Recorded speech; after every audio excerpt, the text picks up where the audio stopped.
찬송가 288장입니다. 찬송가 288장으로 함께 찬송 드리겠습니다.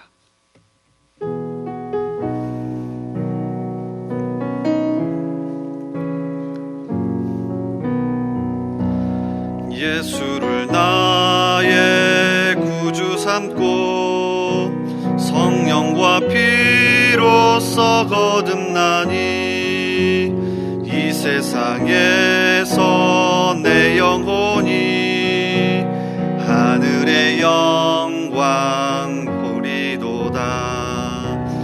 이것이 나의 간증이요, 이것이 나의 찬송일세. 나 사는 동안 끊임없이 구주를 찬송하리로다. 온전히 주께 맡긴 내 영, 사랑의 음성을 듣는 중에 천사들 왕래하는 것과 하늘의 영광 보리로다. 이것이 나의 간증이요, 이것이 나의 찬송일세. 나 사는 동안 끊임없이 구주를 찬송하리로다.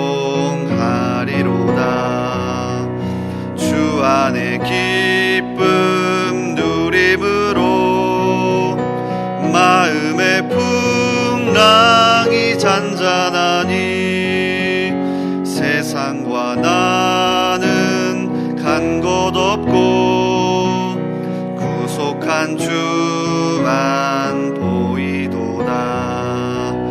이것이 나의 간증이요, 이것이 나의 찬송일세. 나 사는 동안 끊임없이 구주를 찬송하리로다.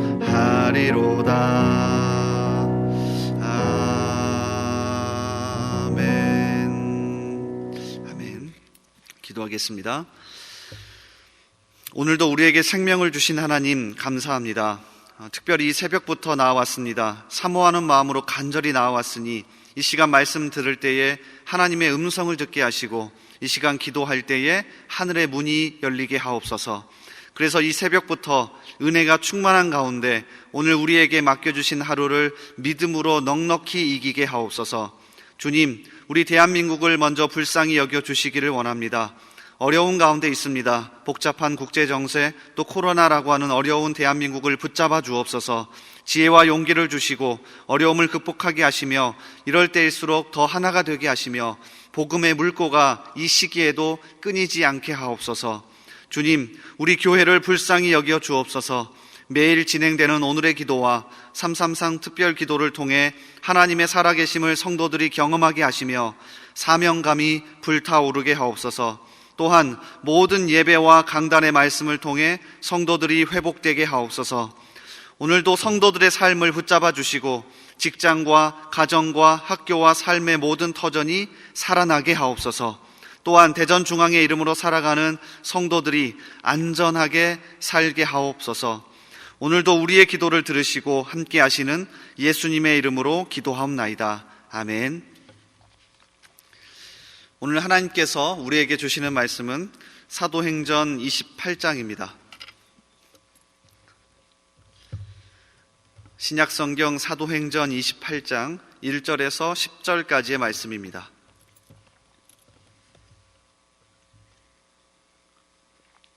사도행전 28장 1절에서 10절까지의 말씀, 우리 한 절씩 교독하겠습니다.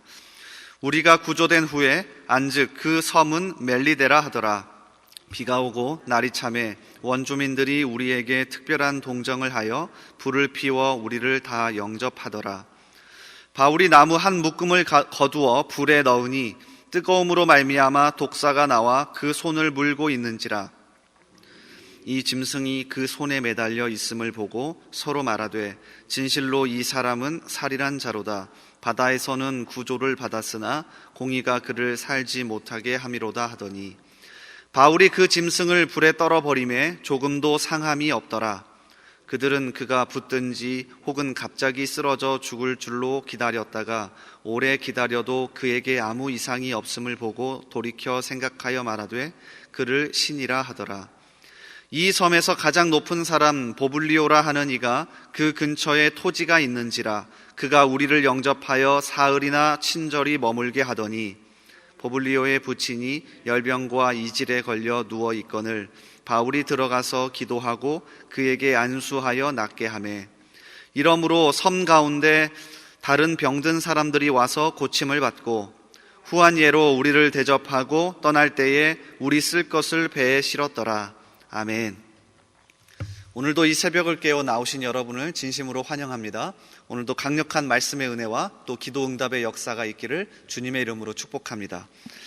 오늘 사도행전 28장의 말씀을 같이 읽었는데요. 영향력 있는 사람, 영향력 있는 사람이라는 제목으로 같이 말씀 나누겠습니다. 벌써 사도행전 28장을 우리가 같이 나누고 있습니다. 특별히 27장과 연결되어져 있는데요. 27장에 보면 로마의 죄수를 보내기 위해서 약 276명이 타고 있던 배가 유라굴로, 그러니까 정확하게 직역하면 북동풍을 만나서 표류하게 됩니다. 이 표류하던 과정 속에서 배가 어느 해안가에 머물게 되고 결국에 이 276명이 모두 배에서 뛰어내려 근처에 있는 섬에 모두 상륙하게 되죠. 바로 오늘 이야기는 이 섬에서 벌어지는 상황입니다. 멜리데라고 하는 섬인데 이 멜리데라고 하는 섬에서 바울과 그 일행들이 겪게 되는 이야기가 아주 간단하게 설명되어져 있습니다. 자, 그런데 27장부터 그리고 오늘 28장의 이야기를 일련의 과정 속에서 잘 읽어보면 이 바울이라고 하는 사람에게 있어서 찾을 수 있는 한 단어가 바로 영향력입니다. 27장에서 분명히 죄인의 신분으로 배에 탔음에도 영향력이 있었고요. 오늘 멜리데 섬이라고 하는 이 전혀 알지 못하는 섬에 내렸음에도 그곳에서도 영향력을 발휘합니다. 그렇다면 도대체 바울에게서 왜 이러한 영향력이 발휘됐는지 오늘 본문 말씀을 중심으로 두 가지를 같이 살펴보고자 합니다. 바울이 단순히 바울이었기 때문에 영향력을 발휘한 게 아니라 분명히 예수를 믿게 되면서부터 가지게 된 아주 독특한 특징, 그러니까 독특한 삶의 자세와 태도 두 가지가 발휘됩니다. 그리고 이 두 가지 때문에 바울은 배에 있었어도 영향력을 발휘했고요. 멜리데 섬에 내렸어도 영향력을 발휘합니다. 그래서 이 두 가지를 같이 살펴보면서 오늘도 우리 모든 성도들이 각자의 삶의 자리에서 강력한 영향력을 발휘할 수 있기를 주님의 이름으로 소원합니다. 자, 첫 번째 태도는 폭풍 가운데서도 잠잠할 수 있는 삶의 자세와 능력입니다. 사실 이미 27장에서 바울이 보여줬던 태도입니다. 유라굴로를 만나서 북동풍을 만나서 표류하자 배에 있던 모든 사람들이 불안하기 시작합니다. 자, 그런데 이때 유일하게 아주 잠잠하게 사람들을 안심시켰던 사람이 바울이에요. 사도행전 27장 25절 이하에 보면 밤중에 하나님의 음성을 들은 바울이 사람들에게 이렇게 이야기합니다. 그러므로 여러분이여 안심하라. 나는 내게 말씀하신 그대로 되리라고 하나님을 믿노라. 그런즉 우리가 반드시 한 섬에 걸리리라 하더라. 이렇게 사람들을 안심시킵니다. 그러니까 모두가 불안해하고 걱정하고 떨고 있는데 유일하게 잠잠하고 유일하게 침착했던 사람이 바울이에요. 아주 놀라운 건 이 이유를 아마 여러분 읽어보십시오. 그러면 배에서 모든 사람이 바울의 말을 듣습니다. 굉장히 영향력 있는 사람이 됩니다. 그런데 이 태도가 오늘 멜리데 섬에 상륙해서도 그대로 드러납니다. 자, 1절 그리고 2절에 보니 그 멜리데 섬의 주민들이 이 배에 탄 사람들이 불쌍해서 날이 추워지자 또 비가 오고 있었기 때문에 불을 피워줍니다. 비가 오고 날이 참에 원주민들이 우리에게 특별한 동정을 하여 불을 피워 우리를 다 영접하더라. 자, 바로 이때 바울이 직접 불에 넣기 위해서 나무 한 묶음을 가져와서 집어넣습니다. 3절이죠.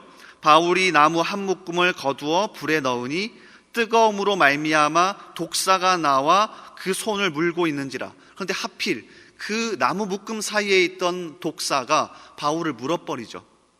오늘 말씀에서 표현된 이 독사는 성경 원어로 에키드나인데 그냥 뱀이 아닙니다. 강력한 독이 있는 뱀을 가리키는 단어예요. 그러니까 바울이 물렸다는 건 충분히 죽을 수 있는, 아니 물리면 죽을 수밖에 없었던 뱀에 물린 겁니다. 그래서 실제로 이어지는 4절에 보면 그 주민들이 이 상황을 보고 수군거리죠. 원주민들이 이 짐승이 그 손에 매달려 있음을 보고 서로 말하되 진실로 이 사람은 살인한 자로다. 바다에서는 구조를 받았으나 공의가 그를 살지 못하게 함이로다 하더니, 그러니까 상황이 심각합니다. 주변 사람들도 수군거리고 진짜 물리면 죽을 수밖에 없는 뱀에 물린 겁니다. 근데 여러분 어떻게 하시겠습니까? 이 상황에서? 물론 결과론적으로 6절에 보면 바울이 죽지는 않습니다. 그들은 그가 붙든지 혹은 갑자기 쓰러져 죽을 줄로 기다렸다가 오래 기다려도 그에게 아무 이상이 없음을 보고 돌이켜 생각하여 말하되 그를 신이라 하더라. 하나님이 지키시고 보호하셨죠. 이 사실도 중요합니다. 하나님이 지키시는구나. 그런데 제 눈에 계속해서 걸렸던 건 바로 5절입니다. 5절을 보시면 뱀에 물렸음에도 바울의 태도를 아주 자세하게 이렇게 소개합니다. 바울이 그 짐승을 불에 떨어버리매. 우리는 뒷부분에 집중하죠. 조금도 상함이 없더라. 죽지 않았더라. 그런데 바울이 보였던 태도는 뭐냐면 바울이 그 짐승을 불에 떨어버리매. 여기에서 눈이 계속 멈췄습니다. 너무나도 태연하고 너무나도 침착하고 너무나도 잠잠한 태도 아닙니까? 아니 만약에 저였으면요 굉장히 날뛰거나 이거 난리 났다, 어떻게 하지라고 했을 것 같습니다. 그런데 바울에게서는 그러한 태도가 없습니다. 폭풍 가운데서도 모두가 떨고 모두가 낙담하고 모두가 절망하는 상황 속에서도 주님을 믿고 잠잠할 수 있는 태도. 마치 주 품에라고 하는 찬양의 가사와 같죠. 이렇게 시작합니다. 주 품에 품으소서, 능력의 팔로 덮으소서. 자, 그 다음이 중요해요.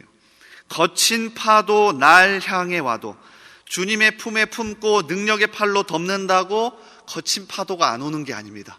거친 파도 날 향해 와도 주와 함께 날아오르리. 폭풍 가운데 나의 영혼 잠잠하게 주를 보리라. 우리는 주님을 믿는다고 하면서도 얼마나 유난을 떠는지 모릅니다. 그렇지 않습니까? 주님을 믿는다는 건 폭풍 가운데도 잠잠할 수 있는 태도를 가지는 겁니다. 이게 능력입니다. 그리고 이런 태도를 가졌을 때 주변의 사람들에게 강력한 영향력이 발휘되는 거예요. 여러분, 예수님 10년 믿고 20년 믿고 30년 믿는다는 게 뭡니까? 더 유난을 떠는다는 게 아니라 강력하게 잠잠할 수 있는 능력입니다. 오늘 이 새벽에 다시금 이 능력이 회복되길 바랍니다. 그래서 오늘 하루도 주변 사람들에게 강력한 영향력이 발휘되기를 주님의 이름으로 소원합니다. 자, 그런가 하면 두 번째 태도는요, 전체적인 상황에서 바울이 마음속으로 실제적으로 가지고 있었던 삶의 태도입니다. 자, 오늘 말씀에서 겉으로는 드러나지 않습니다. 그런데 어떤 태도냐면 항상 복음을 전하려는, 증거하려는 증인의 자세를 가지고 있었습니다. 자, 오늘 1절부터 10절까지 그 어디를 들여다보아도 바울이 복음을 전했다는 내용은 없습니다. 바울은 반드시 마음속으로 로마로 가고 싶어 했습니다. 실제로 죄인의 신분으로 이 배를 탄 이유도 로마에 가서 어떻게든 복음을 전하기 위함이었고, 사도행전 28장도 로마에서 복음을 전하다가 끝이 납니다. 이게 바울의 목표였습니다. 그러다가 우연찮게 멜리데라고 하는 이 섬에 들리게 되는 거죠. 자, 그런데 이 섬에서 일어나는 일을 보면 바울이요 그냥 들리지 않았음을 정확하게 알 수 있습니다. 자, 일단 이 독사에 물렸다가 살아났고요. 그 다음 7절부터 살펴보시면 그 섬에서 가장 높은 보블리오라고 하는 사람을 만나게 됩니다. 그리고 이 사람의 집에서 약 사흘 정도 머물게 되는데, 하필이면 이 보블리오의 아버지가 병에 걸려 있었죠. 리처드 롱게네커라고 하는 아주 저명한 신약학자가 이 병을 멜리데 열병이라고 설명을 하는데요, 보통 평균 4개월 정도 지속되고요, 때로는 2년에서 3년 정도 지속되는 아주 중한 병이랍니다. 그런데 바울이 들어가서 이 병을 한 번에 고쳐버립니다. 자, 8절을 보세요. 보블리오의 부친이 열병과 이질에 걸려 누워있거늘 바울이 들어가서 기도하고 그에게 안수하여 낫게 하매. 평균 4개월 아니면 2년에서 3년 정도 걸리는 병을 한 번에 기도해서 안수해서 고쳐버리는 겁니다. 야, 대단하다. 바울이 병을 고쳤구나 이렇게 보실 수도 있겠지만 잘 보십시오. 처음에 멜리데 섬에 들어가서 독사에 물렸는데도 해를 당하지 않았습니다. 자, 그리고 이어지는 사건에서 그가 기도하고 안수하여 병을 낫게 했습니다. 이 그림 어디에서 많이 보지 않았습니까? 정확하게 마가복음 16장 17절 이하에서 주님이 하늘로 올라가시기 전 제자들에게 남겼던 말씀과 동일합니다. 자, 제가 읽어드릴 테니 한번 들어보십시오. 믿는 자들에게는 이런 표적이 따르리니 곧 그들이 내 이름으로 귀신을 쫓아내며 새 방언을 말하며, 그 다음 18절이 정확합니다. 뱀을 집어 올리며 무슨 독을 마실지라도 해를 받지 아니하며 병든 사람에게 손을 얹은 즉 나으리라 하시더라. 정확하게 마가복음 16장 18절에서 예수님이 제자들에게 하신 말씀과 동일한 일이 28장에서 벌어지고 있는 겁니다. 자, 그런데 더 중요한 건 제자들에게 이러한 약속과 이러한 이야기를 하실 때 전제 조건이 있었습니다. 자, 15절, 마가복음 16장 15절에 정확하게 이러한 전제 조건을 주십니다. 또 이르시되 너희는 온 천하에 다니며 만민에게 복음을 전파하라. 이 전제 조건을 주신 다음에 그러면 너희가 이런 자세로 살아가면 벌어질 발생할 일이 있는데, 뱀을 집어 올리며 무슨 독을 마실지라도 해를 받지 않고 병든 사람에게 손을 얹으면 나을 거야. 이런 일들이 벌어질 거야. 어떤 자세로 살아가면? 복음을 전하고 증인으로 살아가면. 자, 그러면 오늘 사도행전 28장에서 바울이 복음을 전했다는 이야기는 나오지 않지만 적어도 로마로 가다가 우연찮게 들렸기 때문에 빨리 떠나야 되겠다, 어떻게든 여기서 배에 다시 실을 짐과 양식을 구해서 빨리 떠나야겠다, 이런 마음을 가질 수도 있겠죠. 그런데 바울이 그러지 않았음이 분명합니다. 그 섬에 내려서요, 그 섬 사람들에게도 이 마음을 가진 게 분명합니다. 그래, 이 사람들에게도 내가 증인으로 서야지, 예수님의 복음을 전해야지.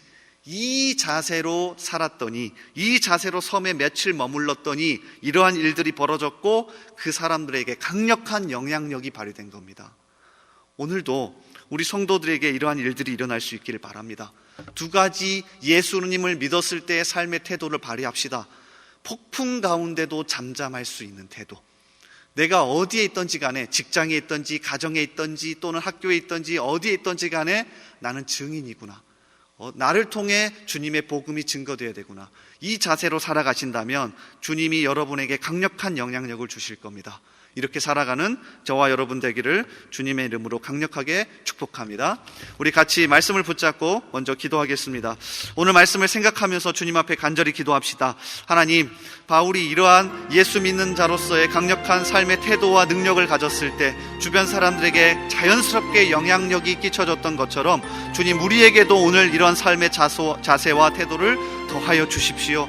주님, 우리는 얼마나 유단 떠는지 모릅니다. 그러나 폭풍 가운데도 주님 붙들고 잠잠할 수 있게 하여 주시옵소서. 어디에 있든지 간에 그래, 나는 나를 통해 주님의 복음이 전해지는 증인이구나 라는 사실을 기억하게 해달라고 말씀을 붙잡고 강력하게 기도합시다. 또 우리 교회와 우리 나라를 품고 이 시간 기도합시다. 특별히 우리 선교사님들을 위해 기도하면 참 좋겠습니다. 우리 특별히 이민호 선교사님 잠시 들어와 계시는데 이 기간이 정말로 귀한 기간 되게 하시고 선교사님을 더 붙들 수 있는 기간 되게 해달라고 우리 나라와 우리 교회 또 우리 선교를 위하여서 함께 기도해 주십시오. 이런 기도 제목 가지고 이 시간 간절히 주님 앞에 기도하겠습니다. 우리 주여 한번 외치고 기도합니다. 주여. 아버지 하나님, 이 시간 말씀을 붙잡고 먼저 기도하기를 원합니다. 주님, 이 시간 또 우리 교회와 우리 나라와 선교를 품고 기도합니다. 주님, 얼마나 중요한 시간인지 모릅니다. 주님, 이 기간 또 이 새벽을 깨워 우리가 기도하는데 주님, 먼저 말씀을 붙잡고 기도합니다. 우리가 폭풍 가운데도 잠잠할 수 있는 능력을 주십시오. 배 위에서 폭풍을 만나 표류하는데도 잠잠하게 하나님의 음성을 듣고 말씀 가운데 그들을 침착하게 안심시켰던 바울, 섬에서 독사에 물렸음에도 불구하고 주님, 모두가 정말로 수근거리며 어떻게 해야 될지 모르는 그 상황 속에서도 잠잠하게 주님을 바라보았던 바울의 태도, 주님, 우리 가운데도 드러나길 원합니다. 우리는 얼마나 유단을 떠는지 모릅니다. 조그마한 일 하나 가지고도 평소의 믿음을 가지고 예수 믿는다 하면서도 얼마나 유단 떠는지 모릅니다. 주여, 우리에게 이러한 태도를 불쌍히 여겨주셔서 다 제거하게 하시고 오히려 주님 앞에 잠잠하게 설 수 있는 우리가 되게 하여 주시옵소서. 주여, 우리 교회와 우리 나라를 품고 기도합니다. 코로나로 어렵지만 이 시기를 이겨내게 하시고, 우리가 대한민국 가운데 정말로 믿는 자들이 먼저 무릎 꿇고 기도하며 무릎 꿇고 주님 앞에 나와 회복되는 역사 앞에 서게 하여 주시옵소서. 교회를 붙들어 주시고 복음의 물꼬가 끊이지 않게 하시며 모든 성도들의 믿음이 잃지 않게 하시고, 오히려 이 시기 동안 자기 합리화에 빠지지 않게 하시며 예배를 소홀히 하지 않게 하시며 하나님 앞에 바로 서서 나아가는 우리 모든 교회 되게 하여 주시옵소서. 주님, 또 우리 선교를 위해 기도합니다. 아버지 하나님, 이호 선교사님 잠시 들어와 계시는데 아버지 그 마음을 위로하여 주시고, 오히려 이 기간 동안 하나님 더 붙들게 하시며 잘 준비하는 시간 될 수 있도록 주여 도와주시옵소서. 선교회가 막히지 않게 하시고 물꼬를 터 주시옵소서. 그래서 아버지 이 기간 동안에 하나님께서 역사하고 일하신다는 사실을 우리 모두가 볼 수 있도록 주여 도와주시옵소서. 주여 함께하여 주시옵소서. 주여 붙잡아 주시옵소서. 우리 계속해서 기도합니다. 매주 수요일은 특별히 우리 교회 교육부서와 다음 세대를 위해 기도하는 날입니다. 이 시간 기도하실 때 주여, 우리 교회 모든 교육부서들을 살려주시사 은혜 충만하게 하여 주옵소서. 교육부서를 섬기시는 모든 사역자들과 교사들 위에 성령으로 기름 부어 주옵소서. 우리 자녀들을 다음 세대를 이끌어갈 하늘의 지도자들로 사용하여 주옵소서. 그리고 계속해서 담임 목사님을 위해 기도해 주시고, 함께 동역하시는 장로님들과 교육자들이 사랑으로 하나 되어 온 교회가 성령으로 충만한 가운데 부흥의 역사를 이루게 해달라고 교육부서와 다음 세대를 위해 합심으로 기도하신 후에 자유롭게 기도하시면 되겠습니다. 이 시간 기도하실 때 먼저 저를 따라해 주시기 바랍니다. 주여, 우리 자녀를 살려 주옵소서. 주여, 우리 자녀를 살려 주옵소서. 주여, 우리 자녀를 살려 주옵소서. 주여, 우리 자녀를 살려 주옵소서. 우리 주여 한번 외치고 계속해서 기도합니다. 주여, 아버지 우리 자녀를 살려 주시옵소서. 아버지 우리 다음 세대를 살려 주시옵소서. 우리 교육부서를 살려 주시옵소서. 아버지 하나님, 아버지 하나님.